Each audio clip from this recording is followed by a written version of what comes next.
My brother walked back into our motel room at 2 a.m., but it had been raining for hours. Everything outside was soaked: the car, the road, the room key. Only one thing was dry: his jacket. And the second I noticed that, I knew. That wasn't my brother. My name is Ethan, and that night, in room number 7 on Blackwood Mountain, I learned something I can never unlearn. Whatever doesn't understand rain isn't human. It started on a freezing Tuesday night. My brother Liam had gotten an urgent call from his office in Portland. A financial report had a catastrophic error, and if he didn't fix it by 9 a.m., he'd lose his job. So we packed up and drove through Blackwood Pass at midnight. The kind of road that doesn't show up right on GPS. The kind locals just call the pass, like there's only one. No streetlights, no cell service, just dense pine trees under a black sky, pressing in from both sides of the road like the forest was holding its breath.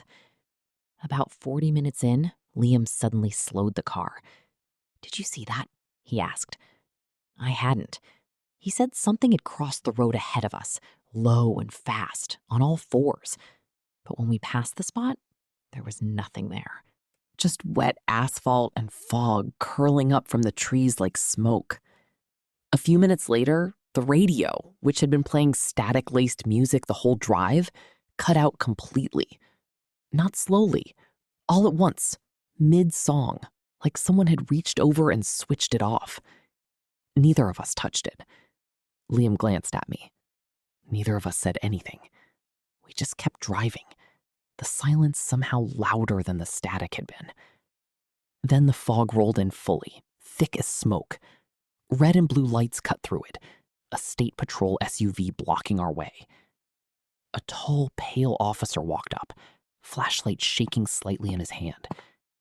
"Where are you boys headed?" "Portland, through the pass." He froze, took a photo of my license, then my plate. "There's a storm coming," he said quietly. "Stop at the Old Mill Motel, 5 miles ahead. Don't drive through the valley tonight." I asked him why. He didn't answer right away. He just looked past me, toward the tree line, like he was checking something was still there. Then he said, "Just trust me," and waved us on. In the rearview mirror, I watched his patrol car sit there, unmoving, lights still flashing, long after we'd driven out of sight.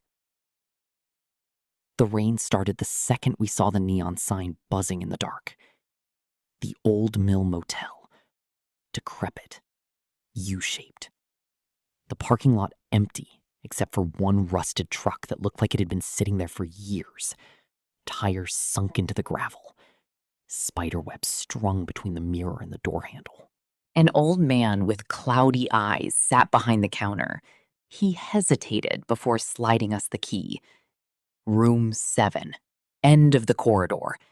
Then he grabbed my wrist, his hand ice cold. "If your brother leaves that room tonight and he comes back dry, don't open that door." Liam laughed it off. I didn't. From somewhere down the corridor, behind one of the other doors, I thought I heard someone humming. Slow, off-key, a tune I didn't recognize. When I turned to ask the old man about it, he was gone from the counter. The register drawer was still open, a few coins scattered on the floor like he'd left in a hurry. We walked the creaking corridor to room 7. Old wood, dust, decay. A window facing straight into the black forest. The rain outside was already hammering like a flood. By 2 a.m., the room had gone ice cold. I could see my own breath. "I need to wash up," Liam said, pulling on his jacket. "Bathroom light's broken. I'll use the one by the lobby." "It's pouring out there." "I'll be quick." He stepped out into the storm. I sat on the bed, watching the door. 10 minutes passed. I checked my phone. No signal. 15 minutes. I stood up, paced to the window, and looked out at the rain hammering the glass, half expecting to see him jogging back. 20 minutes. I told myself he was fine. I told myself the cold was just making the silence feel longer than it was. I almost went looking for him myself, hand on the doorknob, but something about the old man's voice stopped me. I sat back down instead, listening to the rain, counting my own heartbeat, just to have something steady to hold on to. Then, a soft knock. Liam? Yeah, Ethan. Open up. It's freezing. Same voice, same tone. I opened the door. He walked past me and sat on the bed, staring at the wall. I turned to lock the door, and my blood went cold. My own jacket was still dripping from the short walk to our room. Liam's jacket was bone dry, not a single drop. His hair perfectly in place. His shoes spotless, not a speck of mud. Liam, how are you not wet? He turned his head slowly. His eyes weren't quite looking at my face, more just past it. A wide, wrong smile spread across his lips. Come on, Ethan. The rain stopped. Sit down. I backed toward the window. This thing had my brother's face. It wasn't him. My phone buzzed once. Somehow, for just a second, I had signal. A text from Liam. Ethan, lobby door's locked. I'm stuck under the awning. Don't open the door for anyone. I think I saw someone walking toward room 7 from the woods. I looked up. The thing on the bed wasn't smiling anymore. It stood, limbs moving jerky, mechanical. One step toward me. I lunged for the door instead, thinking if I could just get out into the corridor, I could reach the lobby. I got the deadbolt halfway turned before a hand, too cold, too strong, closed over mine and pushed the door shut again. I threw myself into the bathroom, slammed the door, locked it. Footsteps followed, but not footsteps. Something heavy, wet, dragging across the carpet. Scratch. Then the voice changed, no longer Liam's. A dual-toned screech, a weeping woman tangled with static.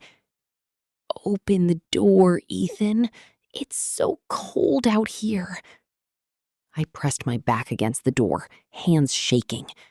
And that's when I heard it try something else. A second voice now, layered under the first. Softer, almost pleading. It sounded like her mother. Ethan, sweetheart, let me in. It's just me. I knew our mother was 400 miles away. I didn't move. For 20 minutes, it scratched at the door. Through the cracked bathroom window, my car's hazard lights lit up a tall pine tree 30 meters out. Hanging from the thickest branch, a woman in a white dress, swaying in the storm.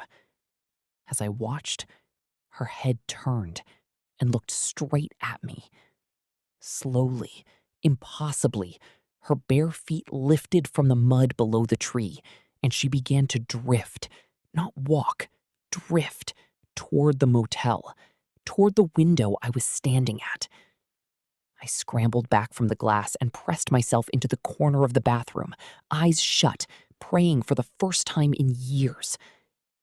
I don't remember surviving the rest of that night.